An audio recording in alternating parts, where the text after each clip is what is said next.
One of the best parts of visiting Europe is utilizing train travel, something that we are super behind on in the States, and I hope that we catch up because it is such a lovely way to travel. You have more room, you can get up and walk around, there's Wi-Fi and cafes to grab food and drinks, plus you don't have to get to the train station super early to wait in long security lines, and you usually go from city center to city center, which makes the travel day so much more enjoyable. So I'm gonna give you the ultimate guide to UK train travel so you are an expert when you come to visit. First, let's talk about Railcards. If you plan on taking multiple train journeys in the UK, this is absolutely worth the purchase as you will make your money back pretty fast. It's £30 and it saves you about 33% on all train journeys, and depending on your age and who you're traveling with will depend on which one you get. So first, let's download the Trainline app and create an account. Once you've created it, click Account in the bottom right-hand corner, and then Railcards under the booking preferences. Then you'll see a green button that says Buy a Railcard. Click that and select United Kingdom. Then we're gonna find your Railcard. So to do this, you're gonna put in your age, who you're traveling with, and I'd select no on the do you travel within London and Southeast because that's more so for commuters, and right now we're focusing on a Railcard to visit other parts of the UK, not just staying within London. So if you are 30 or below, you have a lot more options. If you are 31 or above, you can only purchase a Railcard with a partner called the Two Together Railcard. You must both be traveling together, you cannot travel alone, and use this Railcard, or a family and friends Railcard. So once you find the Railcard that's right for you, you will make your purchase. Now you'll have this Railcard for a whole year. So now that you have the Railcard, let's talk about where to buy tickets. I personally always buy mine directly on the Trainline app, but you can also just use the Trainline app to find the right journey for you and buy direct on the individual train company's site. I personally haven't really seen a difference in pricing, which is why I just go with the Trainline app as it's a little bit more convenient for me. So let me show you step by step how to book a train on the Trainline app and use your Railcard to get the discount. So go to the search button on the bottom of the Trainline app and type in where your origin and destination are. For the sake of this video, I will put London as my origin and Edinburgh, Scotland as my destination. When selecting London, there are of course a million train stations, so I always just select London any so I can see all the different options rather than picking one specific station in London. Next, you pick single or return, then you put in your outbound date and time of travel and return date and time as well if you are planning on going round trip. Select one adult and now select your Railcard. For me, I have the 26 to 30 Railcard, so I'll select that one and then click find times and prices. So right off the bat, you can see what the original price was and how much your Railcard is saving you. So even if you were just planning this one train journey from London to Edinburgh, it's absolutely worth purchasing the Railcard. You already made your money back. As you're scrolling through the options, the main thing to keep in mind, besides the departure time of course, is the total journey time and if there are any changes, which you can see in the bottom left. Of course, I always opt for the fastest and least amount of changes as long as the price difference isn't too crazy. And as you can see here, there are a ton of options around 4.5 hours with no changes. So that's what I'd go with. Then once you pick your journey, you'll be asked to do the same thing for your return journey if you did select one. Next, it'll show you ticket options. Some trains will have this split save option, which I always do. It literally just means they will give you 2 tickets for the one journey and it'll save you money.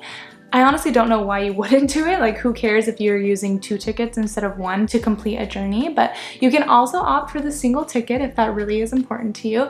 And then there is a third option, and this is for a flex single, which allows you to have a little bit more flexibility. In case you miss your train, you are able to hop on other specified trains. So like I said, I'm gonna click the split save option to save the most money, of course. And really quick before we click continue, let's click the price breakdown just so you can truly see how much you are saving with this Railcard and the split save option. So it shows you how much the split save option is saving you, and then also how much the Railcard discount is saving you. So it's pretty incredible to see how much money you save by just utilizing these 2 options. Now we can click continue. Double check that everything looks good on your journey, then scroll down and make sure to click on the seat requested button and input any seating preferences you may have. I always get pretty motion sick, so I do prefer a seat facing forward if possible. Then click e-ticket, since that's the most convenient option. It'll just be a QR code in your app. And then you complete the booking by paying with Apple Pay or putting in your card details. Super easy. So of course you follow the same procedure for any other domestic train journey you want to take in the UK, like to Oxford, Brighton, Bath, wherever else you want to see on your trip here in the UK. When it comes time to actually taking this train journey, I'd recommend getting to the train station about 30 minutes before your departure. On your ticket, it will show you the platform the train will be on, your carriage and seat number, and if your train is delayed or on time.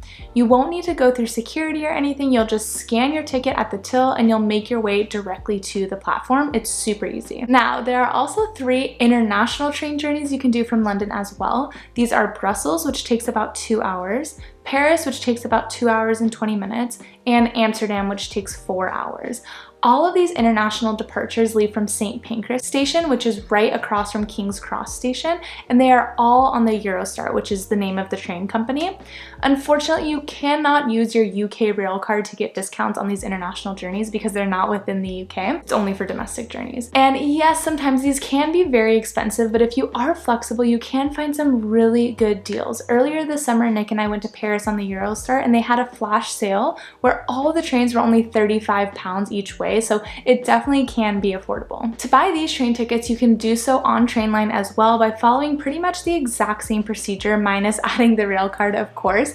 Once you have your ticket for this journey, it is a little bit different than a domestic train journey. I highly recommend getting there about an hour, maybe an hour and a half early, because you will need to go through both immigration and security. Now, this is way faster than doing this at the airport, but you of course still want to give yourself enough time to get through it and not feel rushed. They board the trains around 20 minutes prior to departure, so again, it's nice to be early and get settled into your seat. Inside the international waiting room at St. Pancras, there are 2 coffee shops and a duty-free shop, so you can have something small to eat or drink once you're inside and already been through immigration and security. But like I said, it's pretty small, so if you want to eat a proper meal before your journey, I'd get to the station early and eat at one of the many restaurants within St. Pancras or King's Cross. That's outside of the international waiting room, so that's, again, before you go through immigration and security. If you want more information on how this train journey looks, check out my journey from London to Paris on the Eurostar.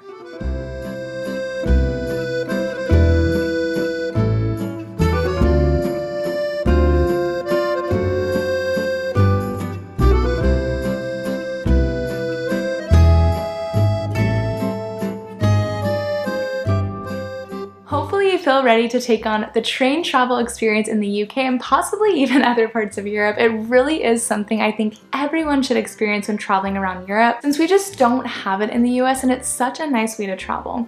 If you also want to be an expert on taking the tube or the metro around London, make sure to check out this video.